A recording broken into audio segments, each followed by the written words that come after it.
આપ જોઈ રહ્યા છો વિચાર ક્રાંતિ ન્યૂઝ। નડિયાદ મહાનગરપાલિકાના ઉતારસંડા વિકાસના માર્ગે એક વધુ સોનેરી પળ।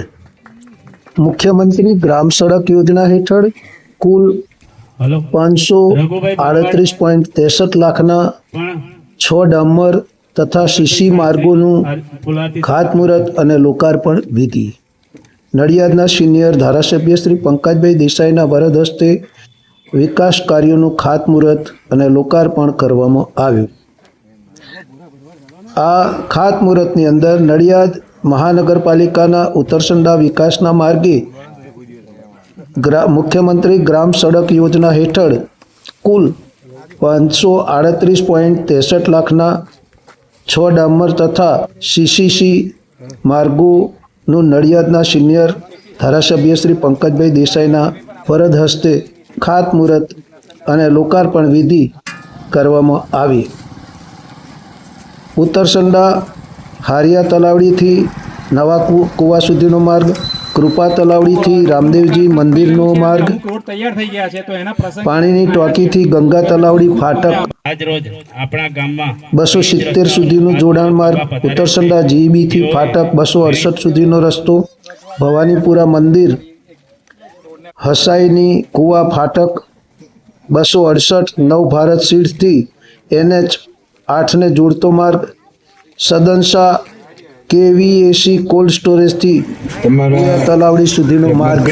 આ માર્ગો 5 કરોડ ને 38 લાખ રૂપિયાના ખર્ચે થઈ ગયા છે અને થવાના છે એવા ઉત્તરસંડા હારિયા તલાવડીથી નવા કુવા સુધીનો રસ્તો, ઉત્તરસંડા કૃપા તલાવડીથી રામજી પીર મંદિર સુધીનો રસ્તો, ઉત્તરસંડા પાણીની ટાંકીથી ગંગા તલાવડી ફાટક 270 ને જોડતો રસ્તો, ઉત્તરસંડાથી જીબી ફાટક 268 સુધીનો રસ્તો, ઉત્તરસંડા ભવાનીપુરા મંદિર પાસેથી હસાઈ કુવાથી રેલવે ફાટક 268 થી નવ ભારત સીડ્સથી નેશનલ હાઈવે 8 ને જોડતો રસ્તો અને ઉત્તરસંડા સદાસના પીરથી KVA કોલ્ડ સ્ટોરેજ થઈ અને કૃપા તલાવડી થઈને એને જોડતો રસ્તો।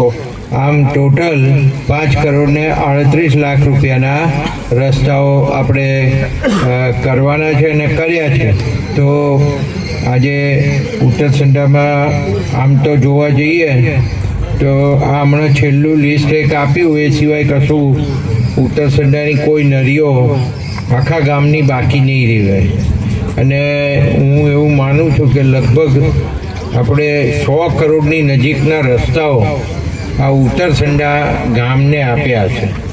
ખાલી ઉત્તરસંડા ગામને એમના પેરીફરીમાં એમના જેટલા ખેતરોમાં જવાના રસ્તાઓ છે એ તમામે તમામ રસ્તાઓ આપણે પૂર્ણ કર્યા છે અને આવનારા દિવસોમાં હવે આ નડિયાદમાં આવી ગયું એટલે આ હવે જિલ્લા પંચાયત હસ્તક કોઈ રસ્તા રહેવાના નહીં, હવે આ જિલ્લા પંચાયતમાંથી કોર્પોરેશનમાં જતા રહેવાના।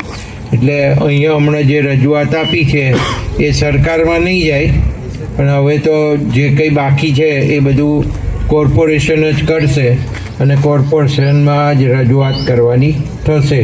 હવે તમે નડિયાદમાં જોડાઈ ગયા છો એટલે નડિયાદ હવે લગભગ એપ્રિલ કે મેમાં કોર્પોરેશનનું ઇલેક્શન આવશે અને હવે બધા તમે કોર્પોરેશનમાં એક 13 નંબરના વોર્ડમાં બધા લગભગ આવી ગયા એટલે બરાબર ને 13 નંબરના વોર્ડમાં આવી ગયા અને રસ્તાની પેલી બાજુનો ભાગ છે એ 12 નંબરનો વોર્ડ થઈ ગયો એટલે આ 2 વોર્ડમાંથી હવે તમારે ઇલેક્શનમાં ભાગ લેવાનો થવાનો છે।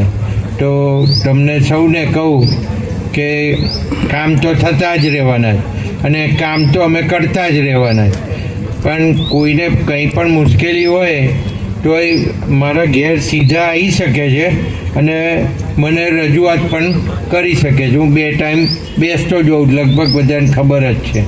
એટલે હવે જે નવા ડેવલપમેન્ટના કામો થશે આવનારા દિવસોની અંદર તમને દેખાશે તો આજે ખાસ મારું અહીં સ્વાગત કર્યું.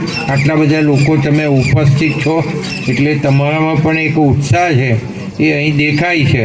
અને આવા તો મેં મારા 13 ગામોમાં અત્યારે કરોડો રૂપિયાના કામો આ તમારા જેમ છે એમ બધે ચાલુ જ છે. એટલે આ કામો ગામડાના પબ્લિકને મુશ્કેલી ના પડે, પ્રજાને મુશ્કેલી ના પડે એ હેતુથી આપણે આ બધા કરી રહ્યા છીએ. અહીં કોન્ટ્રાક્ટર હાજર છે અને આપણા એસઓ પણ હાજર છે. એટલે બંનેને ખાસ કહું કે આ જે ક્વોલિટી હોય એ બરાબર એકદમ વ્યવસ્થિત થાય એવું કરજો. ક્વોલિટીમાં કોઈ કોમ્પ્રોમાઇઝ કરશો નહીં. તમને બધાને ખબર છે, હમણાં જેલી સંકલન ગઈ એમાં પણ કહેવામાં આવ્યું છે અને મુખ્યમંત્રી શ્રી પાસે આ ખાતું છે એટલે આપણે કામ બહુ વ્યવસ્થિત થાય એ જોવું જ પડશે. કોઈ ફરિયાદ ના આવે એવું કરજો અને રોડ તૂટે નહીં એવું ખાસ કોન્ટ્રાક્ટરને કહું છું કે તમારી ગેરંટી પીરિયડમાં જો તૂટશે તો તમારે ફરી કરવો પડશે એટલે ડબલ પૈસા વપરાશે. એટલે પહેલેથી જ એવો રોડ બનાવજો કે જેથી તૂટે નહીં ને મજબૂત રહે. એટલે આજે તમારો બધાનો હું આભાર માનું છું કે આટલી મોટી સંખ્યામાં તમે ઉપસ્થિત રહ્યા. આપ સર્વેનો ખૂબ ખૂબ આભાર. ભારત માતા કી જય. વંદે માતરમ.